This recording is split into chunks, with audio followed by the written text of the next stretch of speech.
Quero convidá-lo, irmão, abra sua Bíblia no livro de Neemias. Nós vamos ler Neemias 8. Nós vamos ler do versículo 1 até o 12. E o nosso desafio hoje é atitudes para quem está buscando um avivamento de Deus. Temos orado como igreja do Senhor.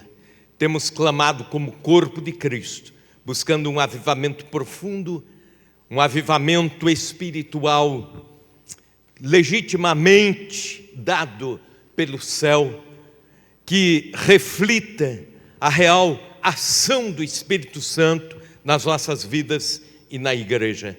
E eu quero convidar você, vamos ler, acompanha aí. Neemias capítulo 8.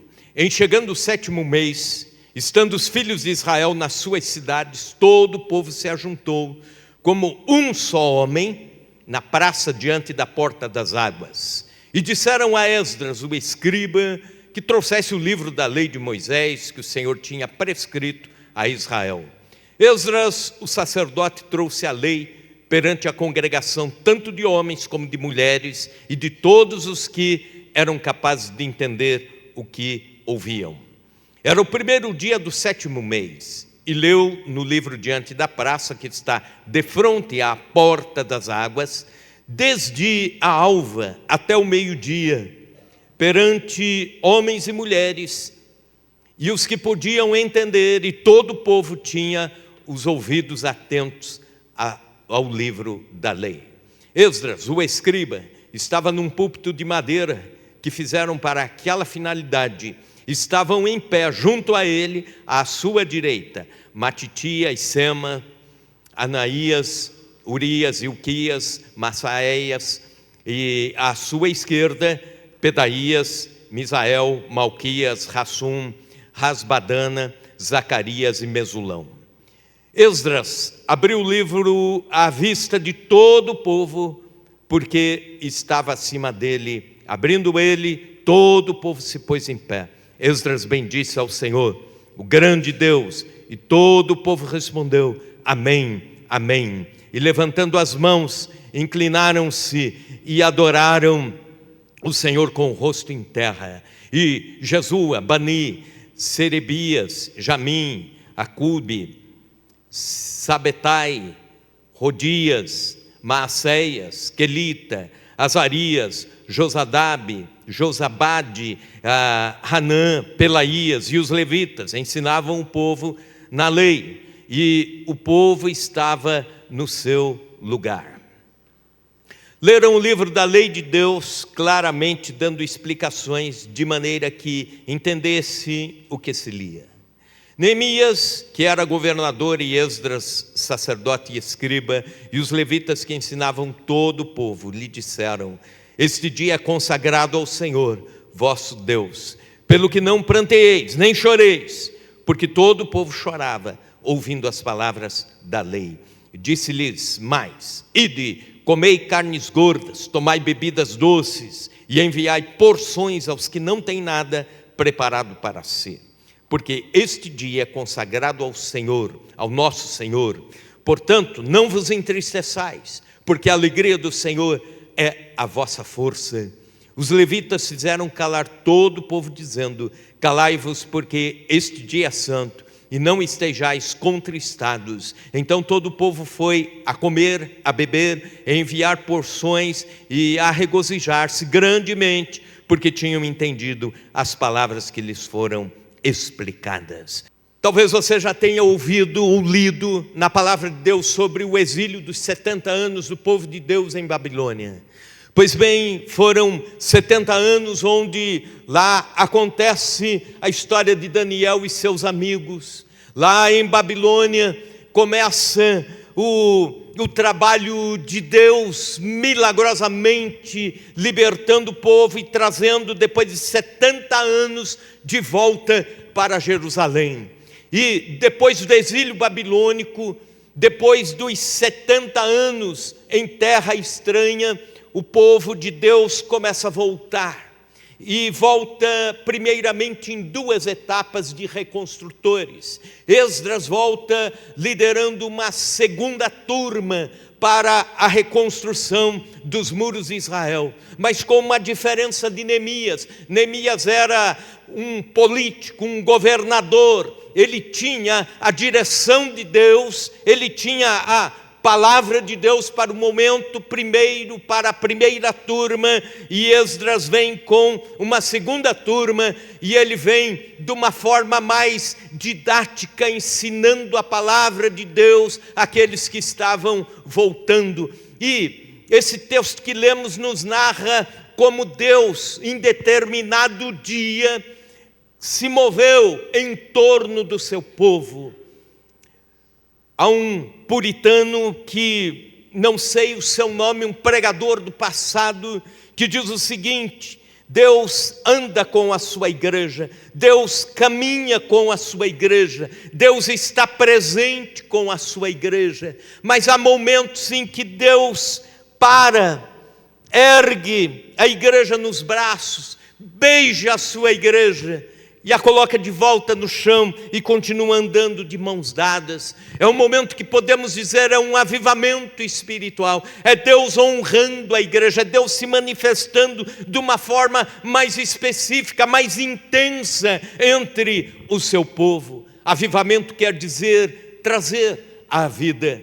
Quando o povo se desviava de Deus por algum motivo, ou quando o povo esfriava a sua relação com Deus, Deus dava sempre uma nova chance, e essa nova chance a gente chama de avivamento. Aqui, nesse texto, está acontecendo um avivamento espiritual entre os que estão voltando do exílio de Babilônia. Foi assim ao longo da história da igreja. Na Idade Média, Deus usou alguns homens, antes ainda da Reforma Protestante, para levarem nações inteiras ao temor de Deus, como Savonarola, ou como John Hus, que foi um pregador impactante, e pessoas se convertiam a Cristo, ouvindo este pregador. Ou como foi o movimento da Reforma, um avivamento espiritual. Ou como foi quando Jonathan Edwards pregava, e Deus o usou tremendamente durante o tempo de colonização nos Estados Unidos da América. E surge a pergunta: qual o modelo de um avivamento? Não há um modelo, porque o Espírito Santo sopra como Ele quer soprar, da forma que Ele quer soprar. É como o vento. A Bíblia diz: ouvimos a sua voz, mas não sabemos de onde vem, para onde vai. Assim é todo aquele que é nascido do Espírito. E dessa forma, um avivamento espiritual pode vir. E nós perguntamos isso, mas de que forma? Não há uma forma. O que fazer? Sim. Então, o que fazer? Há algumas dicas na palavra de Deus, e eu quero levantá-las aqui deste texto. A primeira delas: priorize a unidade com o povo de Deus. E o texto começa dizendo exatamente isso, versículo 8: em chegando o 7º mês, estando os filhos de Israel nas suas cidades, todo o povo se ajuntou como um só homem na praça. Todos ajuntaram-se. O ajuntamento foi o início de uma posição, de um posicionamento para que Deus começasse a agir.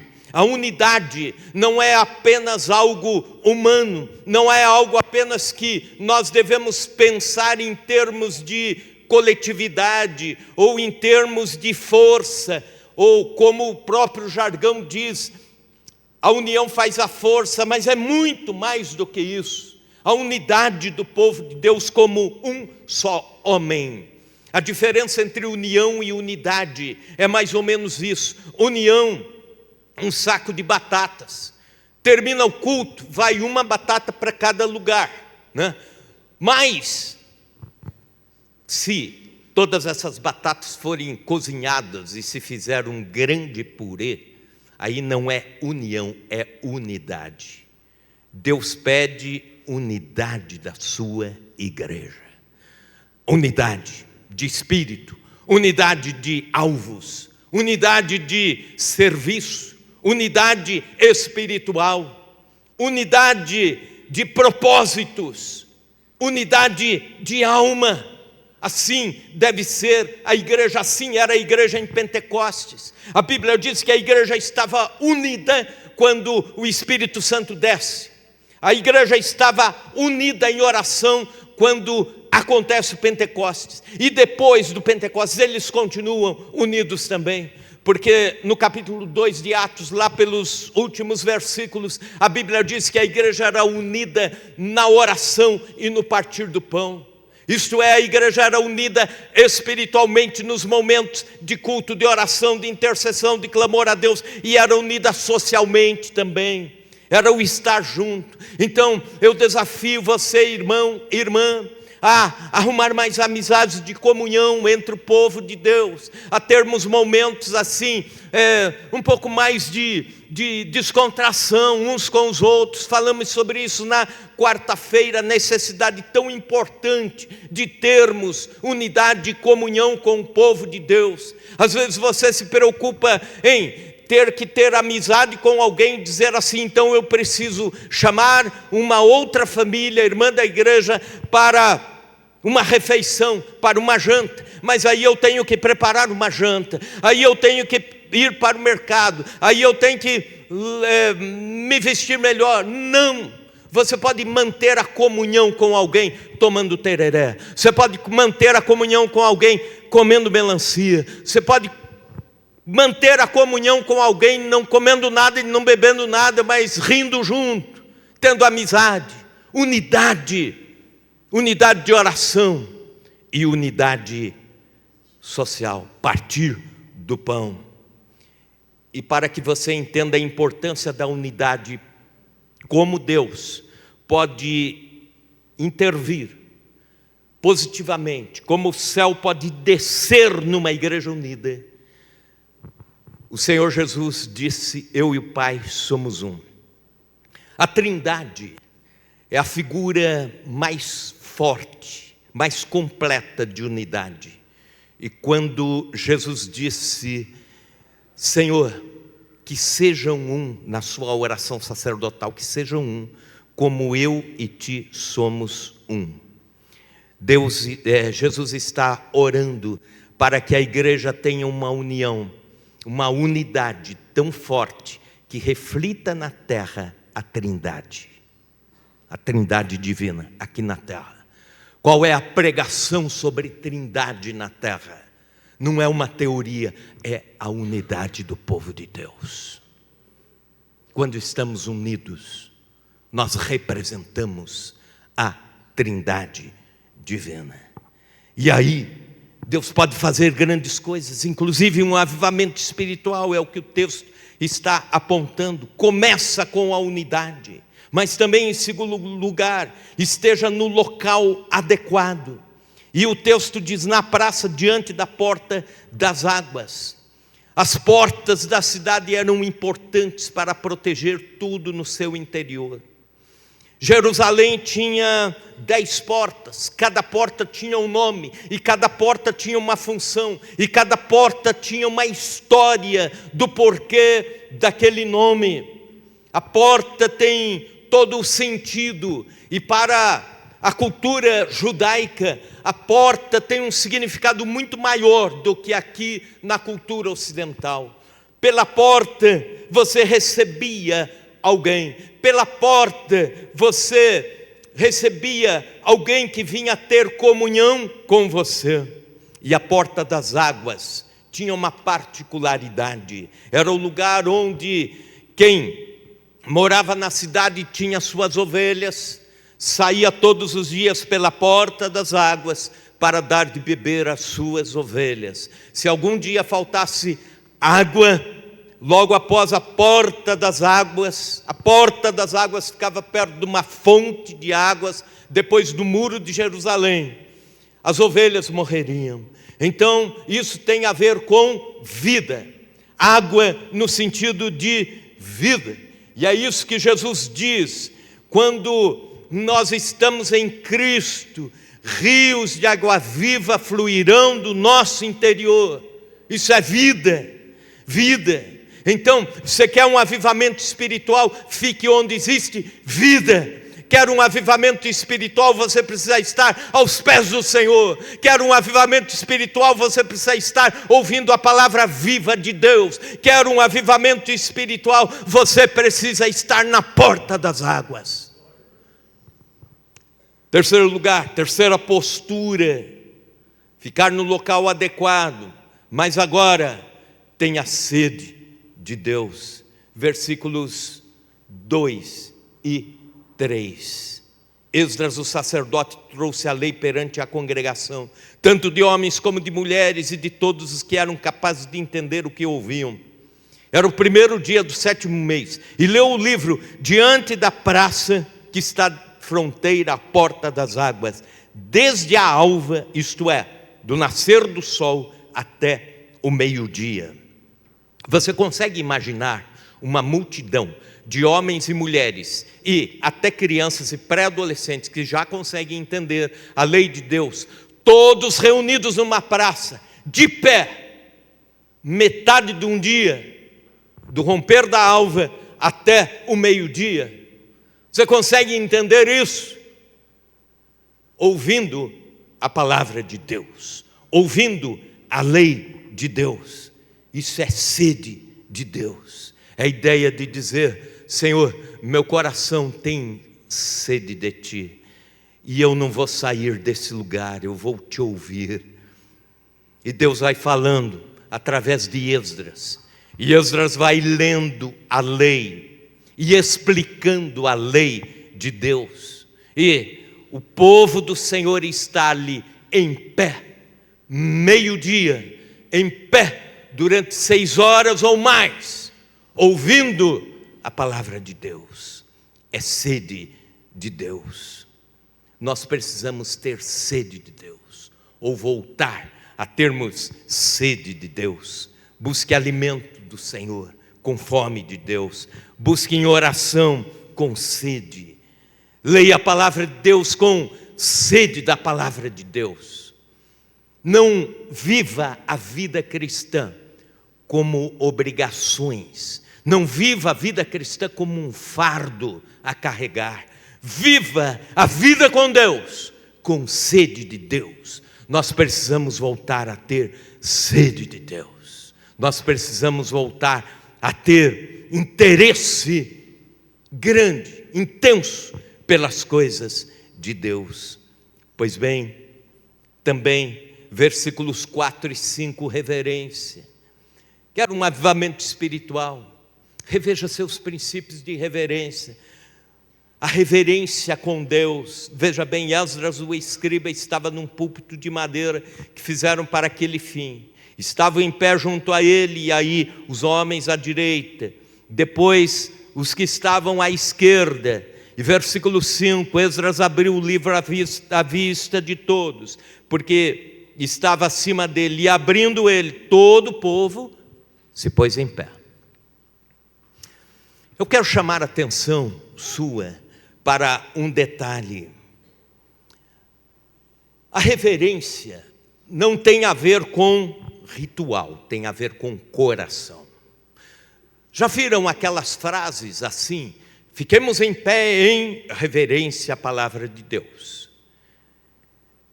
Ela pode ser subjetiva, porque você pode estar em pé e irreverente, ou você pode estar assentado e reverente. Pois bem, a gente tem os conceitos de reverência. Eu sou de um tempo que no cristianismo, por exemplo, entre o povo de Deus, ai se alguém entrasse na igreja, no templo, de boné, por exemplo, ou de bermuda.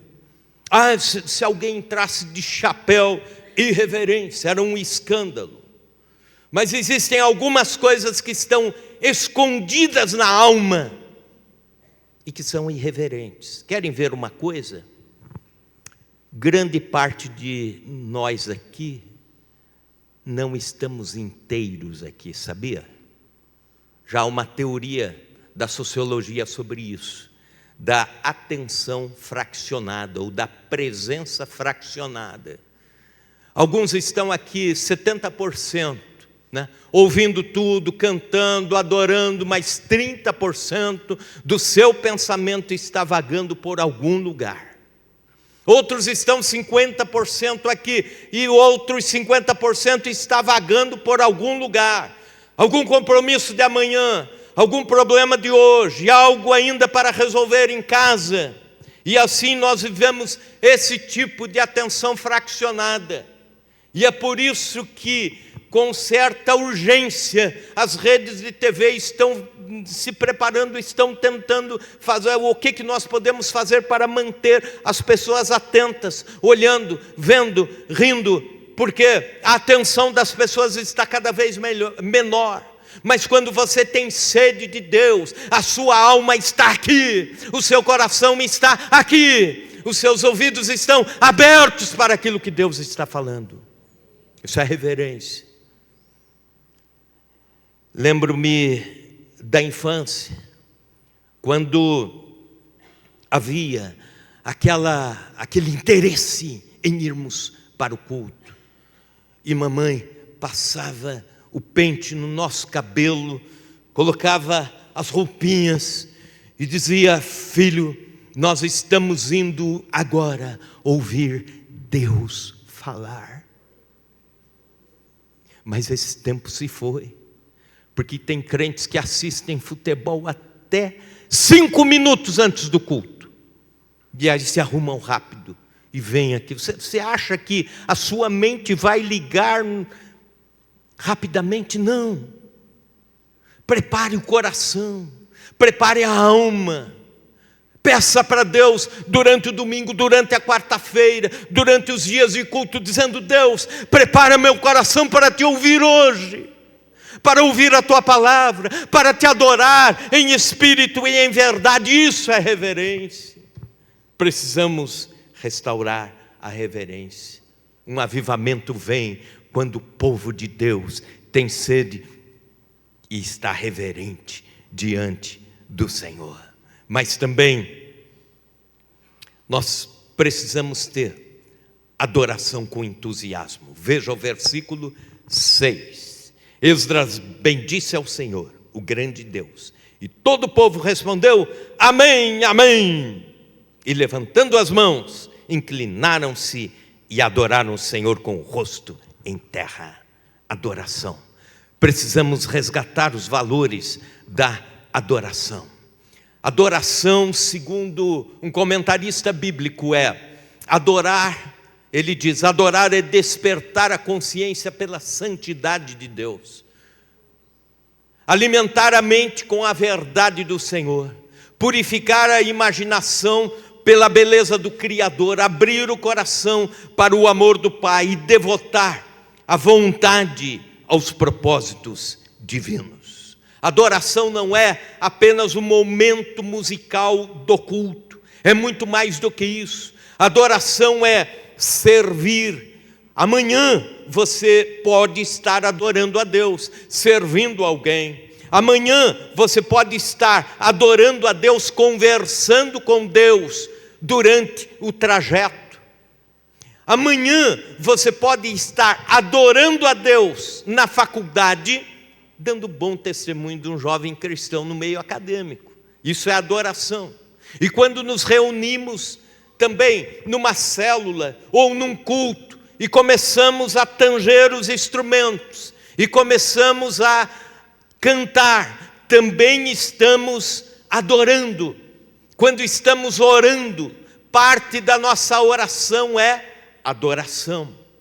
A nossa vida inteira é de adoração a Deus.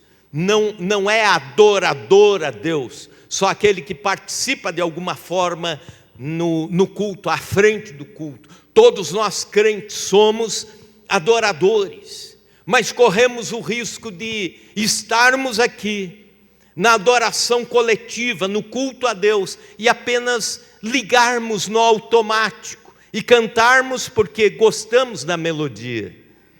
E durante o momento em que levantamos as mãos para adorar uma canção que nos eleva a Deus, a gente levanta as mãos e olha para o teto, mas já observa que há uma lâmpada queimada.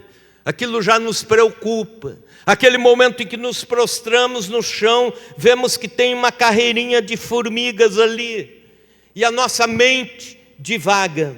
Nós precisamos ser adoradores que derramem o coração diante do Senhor, derramar a alma em adoração, como aquela mulher, alguns dias antes do Senhor ser preso, julgado e crucificado, que ela derrama todo o seu vaso de alabastro de perfume nos pés do Senhor Jesus. É toda a adoração preciosa, uma vida de adoração, uma vida que adore a Deus. A adoração é parte vital da igreja, é parte vital do cristão. Então, se queremos avivamento espiritual, adorar ao Senhor intensamente. Adore.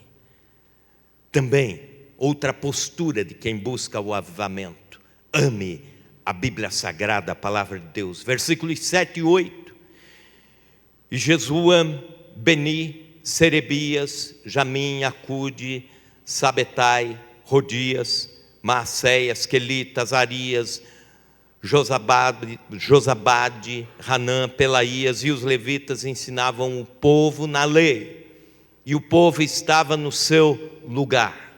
A cena que nós imaginamos é uma multidão muito grande, sem microfone, Esdras lendo a Bíblia num púlpito preparado para aquela finalidade, e entre o povo, homens preparados para responder perguntas, ou então para reproduzir aquilo que estava sendo falado do púlpito, ou então para reafirmar, ou para explicar de uma forma melhorada, uma forma facilitada para aquelas pessoas que estavam lá no meio do povo. Portanto, a sede pela palavra de Deus, o interesse pela palavra de Deus. O quanto nos interessamos pela Bíblia Sagrada.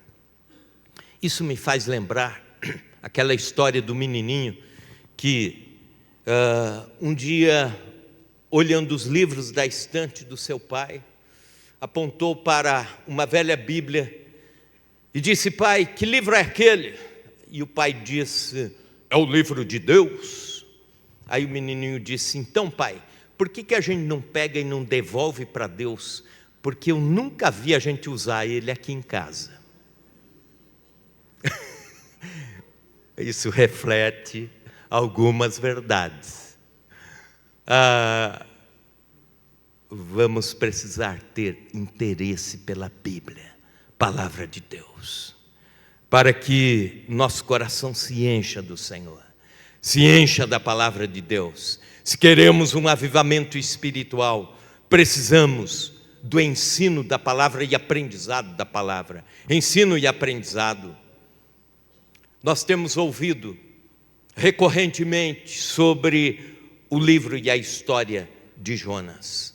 Há um detalhe: Deus chamou Jonas para ir pregar em Nínive. Pois bem, Jonas primeiro fugiu da presença de Deus num navio, depois ele volta e Deus o usa e ele prega para Nínive, e Nínive inteira se converte, a cidade toda. O rei que morava, era a capital do Império Assírio, o rei que morava ali decretou um jejum para todos, e inclusive nem os animais não poderiam comer, até animal passou a jejuar e se converter diante de Deus. Já pensou nisso? Um jejum completo para a cidade de Nínive. A cidade se arrependeu, mas dizem os historiadores que a geração que veio depois foi uma geração ainda mais perversa do que esta anterior, antes da conversão, e mais violenta, porque o profeta foi, pregou e não ensinou nada, não discipulou ninguém. e voltou para trás, ainda voltou embirrado com Deus. E Nínive ficou convertida apenas por uma geração, apenas por alguns anos. É por isso que é necessário eu e você constantemente mantermos esse ambiente de ensino e aprendizado. Isso nas células, isso na EBC, isso em vários ambientes. Mantermos ensino e aprendizado, aprendizado e ensino, para que a palavra de Deus não seja esquecida ou perca sua prioridade. Se queremos um avivamento, ouvindo as histórias do avivamento da Coreia do Sul, onde milhares e milhares de pessoas são convertidas a Cristo todos os dias.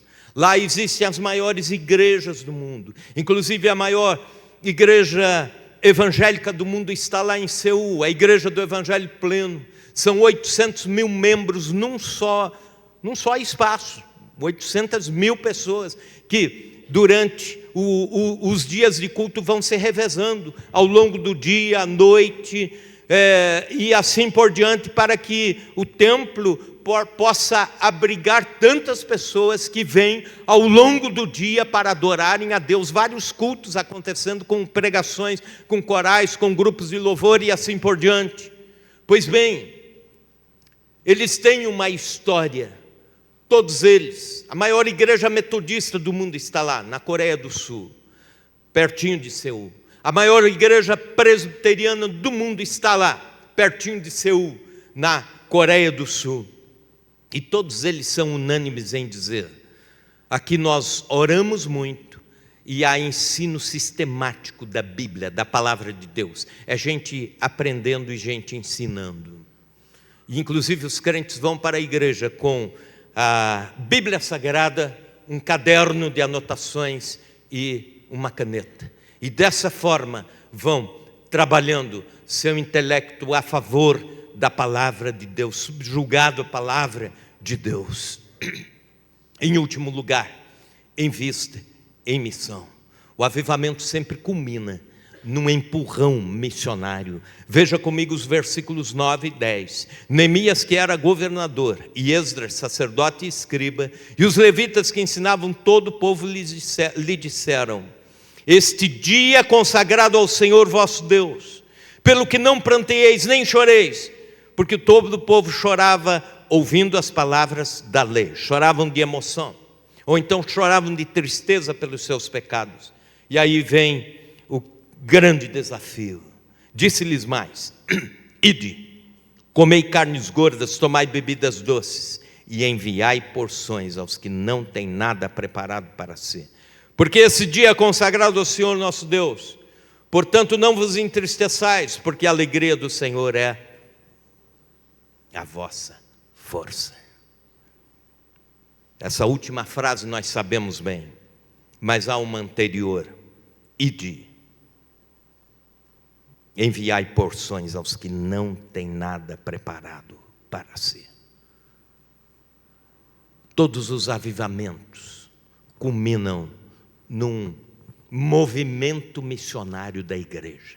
A igreja indo, a igreja se interessando pelos não alcançados, por aqueles que ainda não conhecem a palavra de Deus, por aqueles que ainda não tiveram a oportunidade de estar na porta das águas, ouvindo a palavra de Deus, por aqueles que não tiveram a oportunidade de adorar a Deus, por aqueles que não tiveram a oportunidade de voltar do exílio, por aqueles que não tiveram a oportunidade de conhecer o Evangelho do nosso Senhor Jesus Cristo.